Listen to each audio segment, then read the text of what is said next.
اس کے بعد ایک تیسرا سوال اللہ تبارک و تعالیٰ نے یہاں ذکر فرمایا ہے کہ بہت سے لوگ آپ سے یتیموں کے بارے میں پوچھتے ہیں، وَيَسْأَلُونَكَ عَنِ الْيَتَامَى، تو آپ کہہ دیجئے کہ اصلاح لہم خیر، کہ ان کی بھلائی چاہنا ہی نیک کام ہے۔ ان آیات کا پس منظر یہ ہے کہ قرآن کریم نے سورہ نساء میں یتیموں کا مال کھانے پر سخت وعید سنائی تھی، یعنی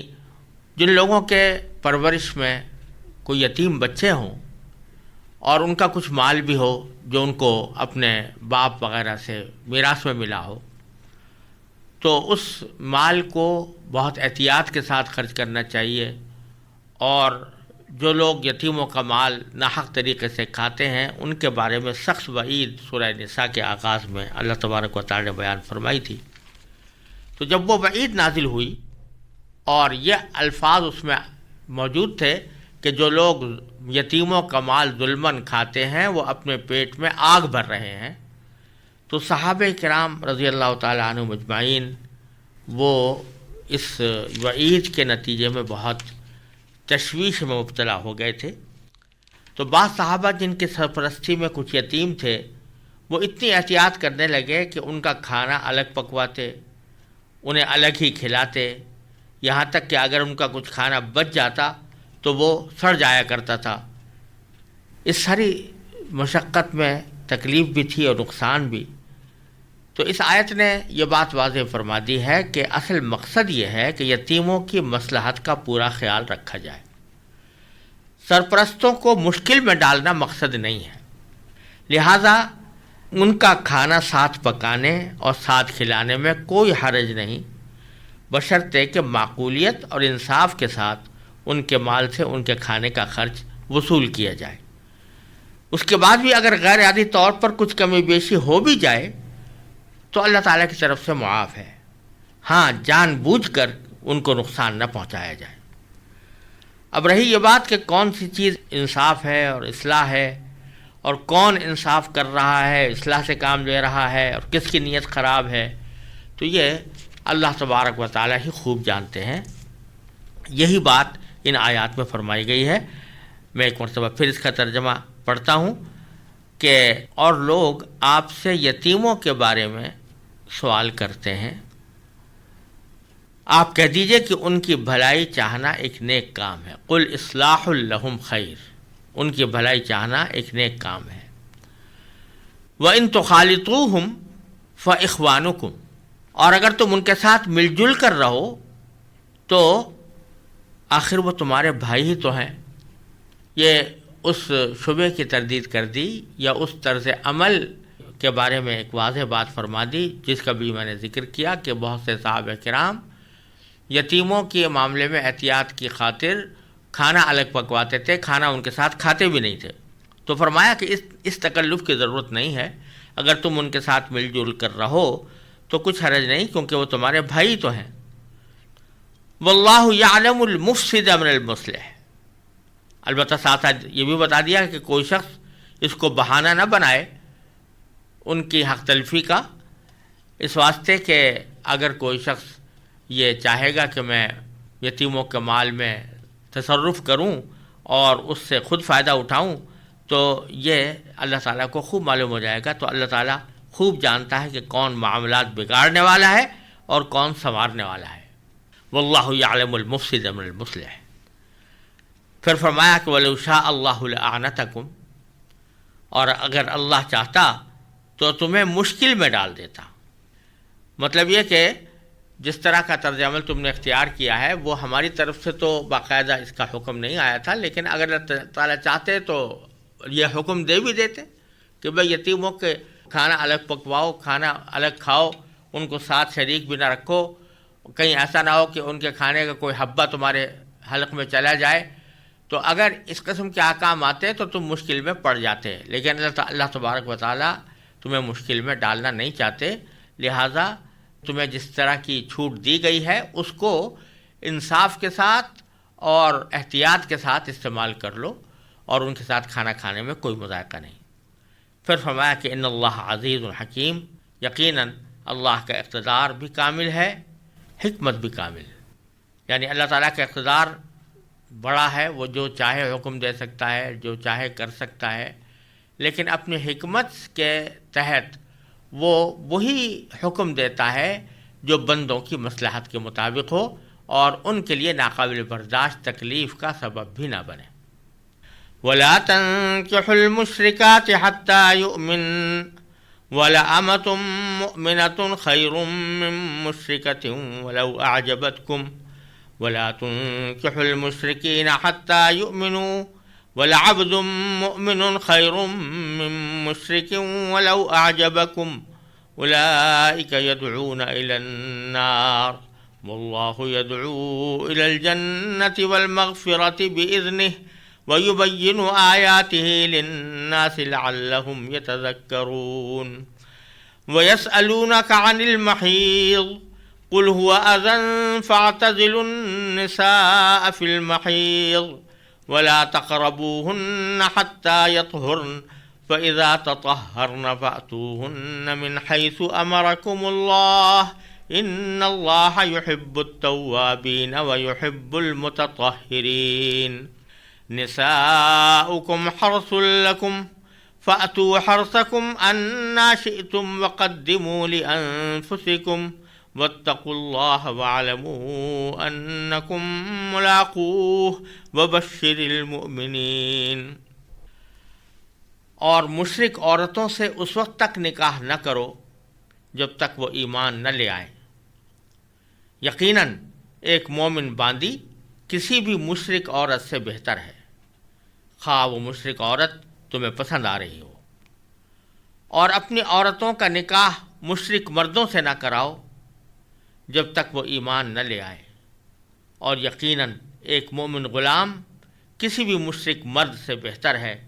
خواہ وہ مشرک مرد تمہیں پسند آ رہا ہو۔ یہ سب دوزخ کی طرف بلاتے ہیں، جبکہ اللہ اپنے حکم سے جنت اور مغفرت کی طرف بلاتا ہے اور اپنے احکام لوگوں کے سامنے صاف صاف بیان کرتا ہے تاکہ وہ نصیحت حاصل کریں۔ اور لوگ آپ سے حیض کے بارے میں پوچھتے ہیں، آپ کہہ دیجئے کہ وہ گندگی ہے، لہذا حیض کی حالت میں عورتوں سے الگ رہو، اور جب تک وہ پاک نہ ہو جائیں ان سے قربت یعنی جماع نہ کرو۔ ہاں جب وہ پاک ہو جائیں تو ان کے پاس اسی طریقے سے جاؤ جس طرح اللہ نے تمہیں حکم دیا ہے۔ بے شک اللہ ان لوگوں سے محبت کرتا ہے جو اس کی طرف کثرت سے رجوع کریں، اور ان سے محبت کرتا ہے جو خوب پاک صاف رہیں۔ تمہاری بیویاں تمہارے لیے کھیتیاں ہیں، لہذا اپنی کھیتی میں جہاں سے چاہو جاؤ اور اپنے لیے اچھے عمل آگے بھیجو، اور اللہ سے ڈرتے رہو اور یقین رکھو کہ تم اس سے جا کر ملنے والے ہو، اور مومنوں کو خوشخبری سنا دو۔ ان آیات میں اللہ تبارک و تعالیٰ نے انسان کی گھریلو زندگی سے متعلق کچھ احکام عطا فرمائے ہیں۔ جیسا کہ پہلے عرض کیا جا چکا ہے، تقویٰ کے مختلف شعبوں کا بیان چل رہا ہے، اور اس میں انسان کی زندگی کے مختلف پہلوؤں کا ذکر آیا ہے۔ تو ان آیات میں جو ابھی میں نے تلاوت کی، ان میں انسان کی گھریلو زندگی سے متعلق کچھ اہم ہدایات اور احکام عطا فرمائے گئے ہیں۔ پہلا حکم جو دیا گیا وہ یہ کہ مسلمانوں کے لیے کسی مشرک عورت سے نکاح کرنے کو ناجائز قرار دیا گیا۔ اگرچہ اہل کتاب یعنی عیسائی یہودی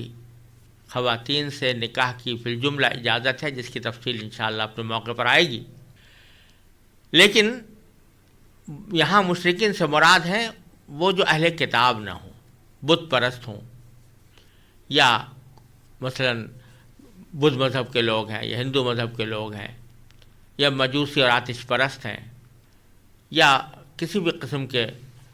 بت پرست ہیں جو بتوں کی پرستش کرنے والے ہیں، تو ان کی خواتین سے نکاح کو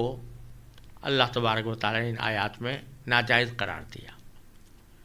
ان آیات کا ایک شان نزول بھی بعض تفسیروں کے اندر بیان ہوا ہے، اور وہ یہ کہ ایک صحابی تھے جن کا نام مرثد ابن ابی مرثد رضی اللہ تعالیٰ عنہ تھا۔ اسلام لانے سے پہلے جاہلیت کے زمانے میں ان کے ایک عورت سے تعلقات تھے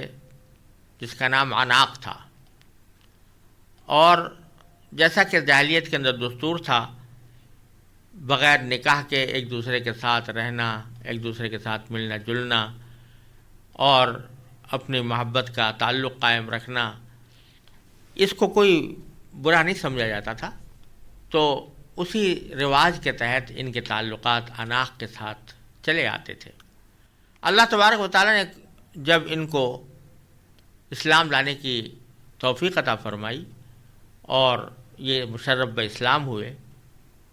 تو ایک مرتبہ کہیں جاتے ہوئے راستے میں اسی عورت سے ان کی ملاقات ہو گئی۔ عناق نے ان سے کہا، اپنے سابق رویے کے مطابق اس کو گناہ کی دعوت دی، تو حضرت مرثد رضی اللہ تعالیٰ عنہ نے کہا کہ میں اب مسلمان ہو چکا ہوں اور اب میں یہ گناہ کرنے کے لیے تیار نہیں ہوں۔ اس پر عناق نے پیشکش کی کہ اگر تم بغیر نکاح کے میرے ساتھ یہ تعلقات قائم کرنا نہیں چاہتے تو نکاح کر لو مجھ سے۔ اس پر حضرت مرثد رضی اللہ تعالیٰ نے فرمایا کہ یہ میں اس وقت تک نہیں کر سکتا جب تک میں رسول اللہ صلی اللہ علیہ وسلم سے پوچھ نہ لوں، کیونکہ اب مجھے معلوم نہیں کہ غیر مسلم کسی خاتون سے نکاح کرنا میرے لیے شرعاً جائز ہے یا نہیں ہے۔ یہ بات کہہ کر وہ نبی کریم صلی اللہ علیہ وسلم کی خدمت میں حاضر ہوئے۔ تو بعض روایات میں آتا ہے کہ اسی موقع پر یہ آیات کریمہ نازل ہوئیں اور فرمایا گیا وَلَا تَنكِحُوا الْمُشْرِكَاتِ حَتَّى يُؤْمِنْ، مشرک عورتوں سے اس وقت تک نکاح نہ کرو جب تک وہ ایمان نہ لے آئے۔ اور پھر ایک اصول کے طور پر یہ بات فرما دی وَلَأَمَةٌ مُؤْمِنَةٌ خَيْرٌ مِّن مُشْرِكَةٍ، یقیناً ایک مومن باندی یا کنیز کسی بھی مشرک عورت سے بہتر ہے۔ مشرک عورت اگرچہ آزاد ہے اور عام طور سے آزاد کو غلام کے اوپر یا باندی کے اوپر فوقیت اور فضیلت دی جاتی ہے، لیکن اللہ تعالیٰ فرماتے ہیں کہ اصل کسی شخص کی فضیلت یا اس کی بڑائی یا اس کی فوقیت کا معیار اس کا آزاد اور غلام ہونا نہیں ہے، بلکہ اصل معیار یہ ہے کہ وہ اللہ کے اوپر ایمان رکھتا ہے، اللہ کی توحید پر ایمان رکھتا ہے یا نہیں۔ تو اگر کوئی مسلمان باندی ہے لیکن اللہ تعالیٰ کی توحید پر ایمان رکھتی ہے تو وہ یقیناً بہتر ہے کسی بھی مشرک عورت سے جو اللہ تعالیٰ کے ساتھ کسی کو شریک ٹھہراتی ہے یا مثلا بت پرستی کرتی ہے۔ اور ساتھ میں یہ بھی فرمایا کہ وَلَوْ أَعْجَبَتْكُمْ، چاہے وہ مشرک عورت تمہیں پسند آ رہی ہو، یعنی دیکھنے میں اچھی لگ رہی ہے، خوبصورت ہے اور بظاہر اس کا رویہ بھی اچھا معلوم ہوتا ہے اور ہر لحاظ سے تمہیں پسند آ رہی ہے، لیکن جب تک وہ ایمان نہیں لے آتی اس وقت تک وہ تمہارے نکاح میں آنے کے قابل نہیں، لہٰذا کسی بھی مشرکہ سے تمہارا نکاح جائز نہیں۔ اور اسی طرح جس طرح مردوں کو یہ حکم دیا گیا تو عورتوں کے بارے میں فرمایا وَلَا تُنكِحُوا الْمُشْرِكِينَ، اور اپنی عورتوں کا نکاح مشرک مردوں سے نہ کراؤ حتیٰ یؤمنوا، جب تک کہ وہ ایمان نہ لے آئیں۔ یہاں یہ بات فرما دی گئی کہ مشرکین کے ساتھ کسی مسلمان خاتون کا نکاح جائز نہیں، اور وہ چاہے بت پرست ہوں یا اہل کتاب ہوں۔ مومن عورت کا نکاح کسی غیر مسلم مرد سے جائز نہیں ہے، چاہے وہ اہل کتاب میں سے ہو یا غیر اہل کتاب میں سے ہو۔ ایک تو یہ نقطہ یہاں سمجھنے کی ضرورت ہے۔ دوسرا اس میں غور طلب پہلو یہ ہے کہ پہلے مردوں سے جب خطاب تھا تو براہ راست مردوں سے یہ کہا گیا تھا کہ تم مشرک عورتوں سے نکاح نہ کرو۔ اسی طریقے سے یہاں پر جب عورتوں سے خطاب ہو تو بظاہر تقاضا یہ تھا کہ یہ کہا جاتا عورتوں سے کہ اے عورتوں تم مشرک مردوں سے نکاح نہ کرو، لیکن اللہ تبارک و تعالی نے یہ پیرایہ یہاں پر بدل دیا۔ خطاب عورتوں سے کرنے کے بجائے عورتوں کے سرپرستوں سے، اولیاء سے، کیا کہ ولا تنکحوا المشرکین، کہ تم اپنی عورتوں کا نکاح مشرک مردوں سے نہ کراؤ۔ اس میں اشارہ اس بات کی طرف دے دیا گیا ہے کہ خواتین کی حرمت اور ان کی حیا کا تقاضا یہ ہے کہ وہ اپنا نکاح خود کرانے کے بجائے اپنے اولیاء کے ذریعے کرائیں۔ یہ کوئی غیر معمولی حالات تو ہر جگہ مستثنیٰ ہوتی ہیں، لیکن عام حالات میں عورت کو خود اپنا نکاح کرنے کا اقدام بغیر ولی کے نہیں کرنا چاہیے۔ تو لا تنکحوا المشرکین میں اس بات کی طرف اشارہ موجود ہے کہ اے اولیاء، تم اپنی عورتوں کا نکاح مشرکین سے نہ کراؤ حتیٰ یؤمنوا، جب تک کہ وہ ایمان نہ لے آئے۔ اور یہاں پھر وہ بات دہرائی گئی ہے کہ وَلَعَبْدٌ مُؤْمِنٌ خَيْرٌ مِّن مُشْرِكٍ، کہ ایک مومن غلام یقیناً کسی بھی مشرک مرد سے بہتر ہے، وَلَوْ أَعْجَبَكُمْ، خواہ وہ مشرک مرد تمہیں پسند آ رہا ہو۔ اور پھر اس بات کی دلیل یہ بیان فرمائی کہ اولئک یدعون الی النار، یہ سب دوزخ کی طرف بلاتے ہیں۔ جو بت پرست ہے، مشرک ہے اور دوسروں کو بھی شرک کی دعوت دیتا ہے تو وہ در حقیقت دوزخ کی طرف بلاتا ہے۔ اور واللہ یدعو الی الجنہ، اور جبکہ اللہ تبارک و تعالی جنت کی طرف دعوت دیتا ہے، والمغفرۃ، اور مغفرت کی طرف دعوت دیتا ہے، بِإِذْنِهِ، اپنے حکم سے وہی دعوت دیتا ہے کہ تم ایسے کام کرو جس سے تمہیں جنت حاصل ہو، جس سے تمہارے گناہوں کی بخشش ہو۔ اور پھر فرمایا کہ وَيُبَيِّنُ آیَاتِهِ لِلنَّاسِ، اور اللہ تعالیٰ اپنے احکام لوگوں کے سامنے صاف صاف بیان کرتا ہے، لعلہم یتذکرون، تاکہ وہ نصیحت حاصل کریں۔